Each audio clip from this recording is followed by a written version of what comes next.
একেই বলে ভাগ্যের পরিহাস। একটা সময় দুদকের ব্র্যান্ড অ্যাম্বাসেডর ছিলেন সাকিব আল হাসান, আর এখন আসামি হয়ে গেলেন সাকিব।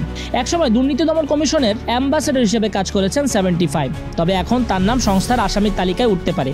সাবেক হয়ে যাওয়া জাতীয় ক্রিকেট দলের অলরাউন্ডার ও সাবেক সংসদ সদস্য সাকিবের বিরুদ্ধে নানা অনিয়ম দুর্নীতির অভিযোগ অনুসন্ধান পর্যায়ে আছে বলে জানিয়েছে দুদক চেয়ারম্যান মোহাম্মদ আব্দুল মোমেন। সমসাময়িক বিষয় নিয়ে সাংবাদিকদের সঙ্গে তিনি আলাপ করেন।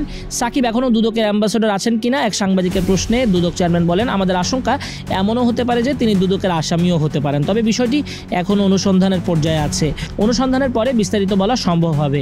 দুদকের ব্র্যান্ড অ্যাম্বাসেডর হিসেবে 2018 সালে সাকিব আল হাসানের সঙ্গে চুক্তি হয় সংস্থাটির। এছাড়া হটলাইন 106 উদ্বোধনকালেও তার সঙ্গে কাজ করে দুদক।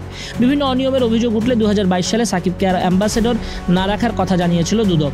আওয়ামী লীগ ক্ষমতাচ্যুত হওয়ার পরই দ্বাদশ জাতীয় সংসদ বিলুপ্ত করা হয়। এই সংসদে ক্রিকেটার সাকিব আওয়ামী লীগের টিকিটে সদস্য নির্বাচিত হয়েছিলেন। অনিয়ম দুর্নীতির অভিযোগ অনুসন্ধানের জন্য গত বছরের 28 আগস্টে দুদকে আবেদন করেন সুপ্রিম কোর্টের আইনজীবী নাওমি। আবেদনে সাকিবের বিরুদ্ধে শেয়ার বাজার কেলেঙ্কারি, জুয়ার ব্যবসা, জুয়ার প্রতিষ্ঠানের সঙ্গে সম্পৃক্ততা, স্বর্ণ চোরাচালানের সম্পৃক্ততা, প্রতারণার মাধ্যমে কাকড়া ব্যবসায়ীদের অর্থ আত্মসাৎ, ক্রিকেট খেলায় দুর্নীতি ও নির্বাচনী হলফনামায় সম্পদের তথ্য গোপনের অভিযোগ আনা হয়। গত বছরের 8 নভেম্বর সাকিব আল হাসানের ব্যাংক হিসাব জব্দ করার কথা জানায় আর্থিক খাতের গোয়েন্দা বিভাগ, Bangladesh financial intelligence unit BFIEU। Sakib এখন একাধিক মামলার আসামি, তাই জাতীয় দলে তাকে নেওয়া হচ্ছে না আপাতত।